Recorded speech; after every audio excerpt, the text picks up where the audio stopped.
عزیز ساتھیو، اردو زبان جسے شیریں یعنی میٹھی زبان بھی کہا جاتا ہے اور پیار و محبت کی زبان بھی کہا جاتا ہے، لیکن کیا آپ نے کبھی اردو لفظ پر غور کیا ہے کہ اردو لفظ کے کیا معنی ہیں؟ اسی طرح سے اردو زبان کا نام اردو کیسے پڑ گیا؟ ہم لوگ آج اسی سلسلے میں بات کریں گے کہ اردو لفظ کے کیا معنی ہیں یا پھر اردو زبان کا نام اردو کیسے پڑا۔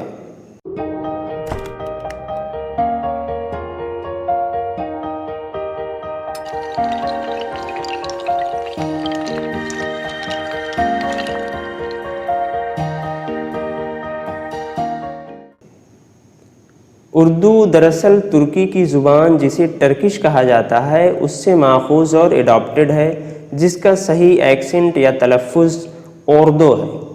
اوردو یا اردو کے لفظی معنی فوج اور لشکر کے ہوتے ہیں، جسے ہم آرمی یا سینا بھی کہتے ہیں۔ اب مسئلہ یہ پیدا ہوتا ہے کہ ایک میٹھی اور پیار و محبت کی زبان کے لیے لشکر یا فوج کا معنی رکھنے والا لفظ کیسے استعمال ہونے لگا؟ تو آئیے اب ہم لوگ یہ سمجھنے کی کوشش کرتے ہیں کہ اردو زبان کا نام اردو کیسے پڑا۔ آپ کو معلوم ہوگا کہ 17ویں صدی میں پورے ہندوستان میں مغلوں کا بول بالا تھا اور ہندوستان کے اکثر علاقے میں انہی کی حکمرانی تھی۔ اس وقت مغلیہ سلطنت کی باغ ڈور شاہجہاں کے ہاتھ میں تھی۔ 1628 سے لے کر کے 1658 عیسوی تک مغلیہ سلطنت کی باغ ڈور شاہجہاں نے سنبھالی تھی، یعنی شاہجہاں اس وقت حکمراں ہوا کرتا تھا۔ آج کی طرح اس وقت بھی دہلی ہندوستان کی راجدھانی یا دارالسلطنت ہوا کرتی تھی اور دہلی کے آس پاس کے علاقے کو شاہجہاں آباد کہا جاتا تھا۔ اس وقت شاہجہاں کی رہائش بھی دہلی ہی میں تھی، اس لیے شاہجہاں کی حفاظت یا پھر قلعے کی حفاظت کے لیے باقاعدہ فوج کی بڑی تعداد دہلی ہی میں رہتی تھی۔ فوج میں شامل لوگ چونکہ ہندوستان کے مختلف علاقوں سے تعلق رکھتے تھے، اس لیے ان کی زبانیں بھی مختلف تھیں، جیسے کہ آج ہے۔ آج بھی ہندوستان کے ہر صوبے اور اسٹیٹ میں الگ الگ زبانیں بولی جاتی ہیں۔ اسی طرح سے اس وقت بھی معاملہ یہی تھا کہ ہر صوبے اور ہر علاقے کی اپنی الگ زبان تھی۔ جس طرح سے آج ہندوستان کی قومی زبان یعنی نیشنل لینگویج راشٹر بھاشا ہندی ہے، اسی طرح سے اس وقت بھی ہندوستان کی جو عوامی زبان تھی جسے ہر کوئی جانتا تھا، ہر کوئی بول سکتا تھا، وہ اردو تھی۔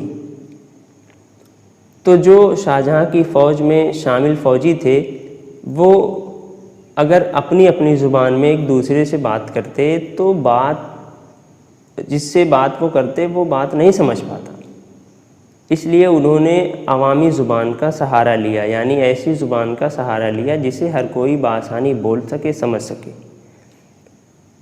اس وقت اردو ہی ایسی زبان تھی جسے ہر کوئی آسانی سے بول اور سمجھ سکتا تھا، اس لیے فوجیوں نے بھی اردو زبان ہی کا سہارا لیا۔ حالانکہ اس وقت تک اردو زبان کا نام اردو نہیں پڑا تھا، بلکہ اسے الگ الگ ناموں سے جانا جاتا تھا۔ ہر علاقے میں اردو زبان ذرا سے فرق کے ساتھ بولی جاتی تھی اور ہر علاقے کی مناسبت سے اس کا مختلف نام بھی ہوا کرتا تھا۔ کہیں اسے ہندوستانی کہا جاتا تھا، کہیں ہندوی کہا جاتا تھا، اسی طرح سے دہلی میں اسے دہلوی کہا جاتا تھا، دکن یعنی ساؤتھ میں اسے دکنی کہا جاتا تھا، کہیں اس کا نام ریختہ تھا۔ تو بہرحال فوجیوں نے اسی زبان کا سہارا لیا جو بعد میں اردو کہلائی۔ فوجی اسی زبان کو آپس میں بولتے تھے اور اسی زبان میں گفتگو کرتے تھے۔ اب فوجی جس زبان کو بولتے تھے یعنی اردو زبان کو وہ بولتے تھے، اس کے لیے باقاعدہ الگ سے ایک ٹرم اور اصطلاح استعمال کی جانے لگی۔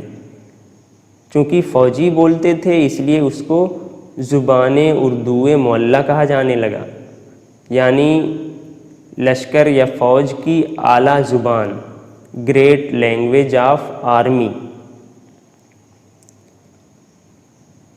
کچھ دنوں کے بعد اس نام کو لوگوں نے شارٹ کر دیا یعنی مختصر کر دیا اور صرف زبان اردو کہنے لگے، یعنی لینگویج آف اردو یا لشکر کی زبان۔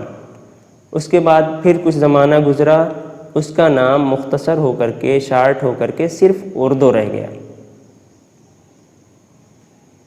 تو اس طرح سے اردو زبان کا نام اردو پڑا۔ بعد میں پھر یہی اصطلاح یعنی اردو کی اصطلاح ہر کوئی اردو زبان کے لیے استعمال کرنے لگا، اور اس کا جو قدیم نام تھا ہندوستانی، ہندوی، ریختہ، دہلوی، دکنی، یہ نام دھیرے دھیرے جو ہے لوگوں نے ترک کر دیا اور صرف اردو کہنے لگے۔ 1781 میں باقاعدہ اردو زبان کے لیے اردو کا لفظ استعمال کیا گیا۔